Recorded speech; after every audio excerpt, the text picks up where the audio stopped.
BNP chairperson Begum Khaleda Zia বাংলাদেশের তিনবারের প্রধানমন্ত্রী আজ সকাল অর্থাৎ বাদ ফজর সকাল 6 ঘটিকায় চিকিৎসাধীন অবস্থায় রাজধানী এভারকেয়ার হাসপাতালে শেষ নিঃশ্বাস ত্যাগ করেছেন।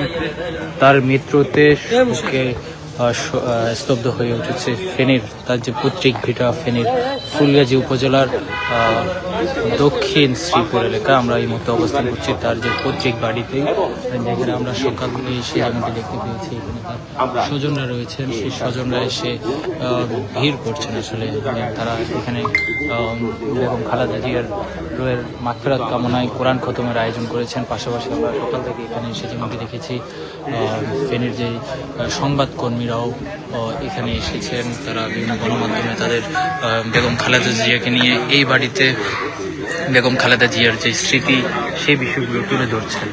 সব মিলিয়ে যদি আপনাদের জানিয়ে রাখতে চাই, আসলে ফেনীর এই আসন থেকে বিএনপি চেয়ারপারসন বেগম খালেদা জিয়া 5 বার সংসদ সদস্য নির্বাচিত হয়েছিলেন। তার মধ্যে 3 বার তিনি প্রধানমন্ত্রী। সব মিলিয়ে যদি সর্বশেষ গতকালও আমরা যেমনটি দেখেছি ত্রয়োদশ জাতীয় সংসদ নির্বাচনেও এই আসন থেকেই বিএনপি চেয়ারপারসন বেগম খালেদা জিয়া বিএনপির দলীয় প্রার্থী হিসেবে এই আসন থেকে যে মনোনয়নপত্র জমা দিয়েছিলেন গতকাল রিটার্নিং কর্মকর্তার কার্যালয়ে আমরা যেমনটি দেখেছি তার পক্ষে তিনি অসুস্থ তার পক্ষে দলীয় নেতাকর্মীরা স্বাক্ষরের জায়গায় টিপসইয়ের মাধ্যমে মনোনয়নপত্র জমা দেওয়া হয়েছিল। আমরা সকাল থেকে এই বাড়িতে এসে যেমন দেখেছি তার স্বজনরা এখানে কোরআন খতমের আয়োজন করেছেন। কি অবস্থা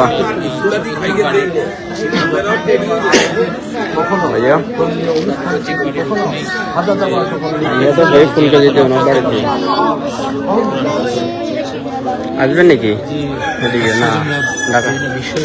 ঢাকা যাবেন নাকি? স্মৃতিচারণ করছেন তারা যেমনটি বলছেন দুপুরের পর হবে আর কি এখান থেকে এই বাড়িতে আসতেন, এই বাড়িতে অবস্থান করতেন বা তিনি প্রধানমন্ত্রী হলেও এই বাড়ির তার স্বজনদের সঙ্গে স্বাভাবিকভাবে মিলে আমরা কথা বলার চেষ্টা করবো। আসলে চাচা আছে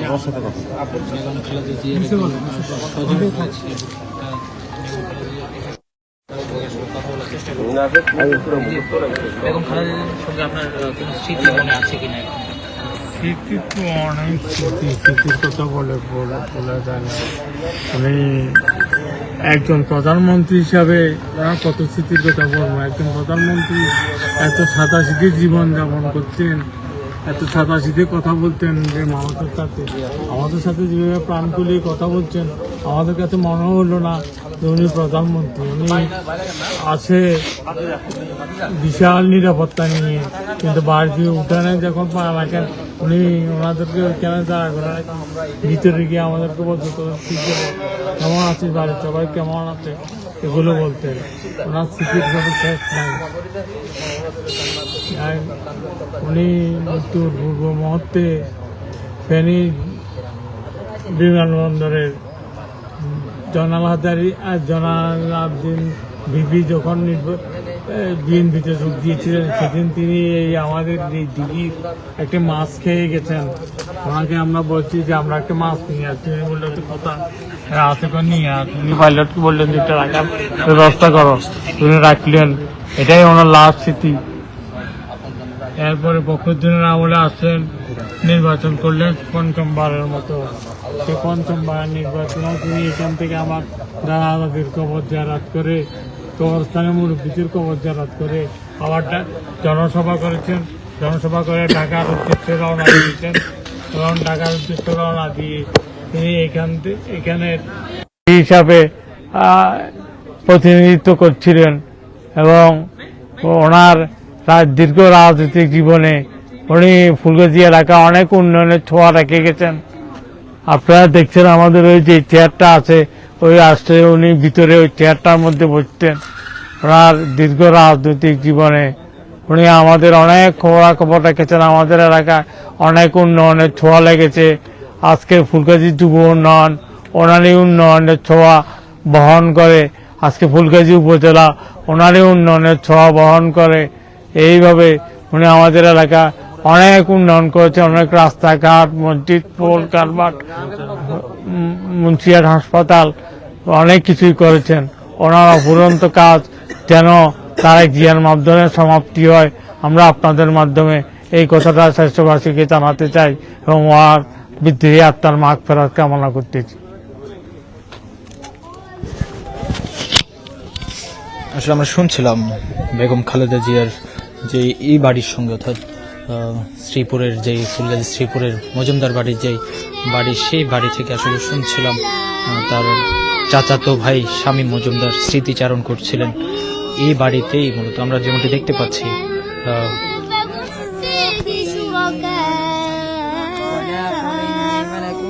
سيجزيهم وصفهم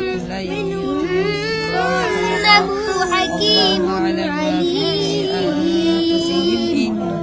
قد خسر الذين قتلوا قالوا يا نوح قد جادلتنا فأكثرت جدالنا فأتنا بما تعدنا إن كنت من الصادقين بغير قال إنما يأتيكم به الله إن شاء وما أنتم بمعجزين আসলে গৃহবধূ থেকে রাজনীতিতে এসে যে 41 বছর পার করেছেন বেগম খালেদা জিয়া, অর্থাৎ 1984 সালের 10 মে কাউন্সিলের মাধ্যমে তিনি বিনা প্রতিদ্বন্দ্বিতায় বিএনপি চেয়ারপারসন নির্বাচিত হয়েছিলেন। এরপর থেকে যে মৃত্যুর দিন পর্যন্ত দলের চেয়ারপারসনের দায়িত্ব পালন করেছেন আপোষহীন এই নেত্রী। সবকিছু মিলে আপনাদের যদি আমরা তার পৈতৃক যে ভিটা, যেখানে আমরা তার বিভিন্ন স্মৃতি এই জনপদে আসলে এই বাড়িতে আসার বিষয়ে বা এই বাড়িতে তার বিভিন্ন সময় যে প্রেমবন্দি করে রাখা হয়েছে, তার বিভিন্ন স্মৃতি চিহ্নগুলো প্রেমবন্দি করে রেখেছেন তার স্বজনরা। বিএনপি চেয়ারপারসনের যে দায়িত্ব থাকার পাশাপাশি 3 বার প্রধানমন্ত্রী হিসেবে নির্বাচিত হয়েছিলেন বেগম খালেদা জিয়া। এরশাদ বিরোধী আন্দোলনের পর খালেদা জিয়াকে দেওয়া হয়েছিল আপোষহীন নেত্রীর উপাধি। তিনি প্রথম নারী প্রধানমন্ত্রী হিসেবে ইতিহাস গড়েছিলেন। খালেদা জিয়ার রাজনৈতিক জীবন শুরু হয়েছিল মূলত তার স্বামী জিয়াউর রহমানকে হারানোর বেদনা নিয়েই। 1981 সালে 30 মে জিয়াউর রহমানকে হত্যার পর সংকটে পড়েছিল বিএনপি। ঠিক সেই সময় গৃহবধূ থেকে খালেদা জিয়া দলটিতে যোগদান করেছিল। পরবর্তী 1982 সালে 3 জানুয়ারি বিএনপিতে যোগদান করেছিল।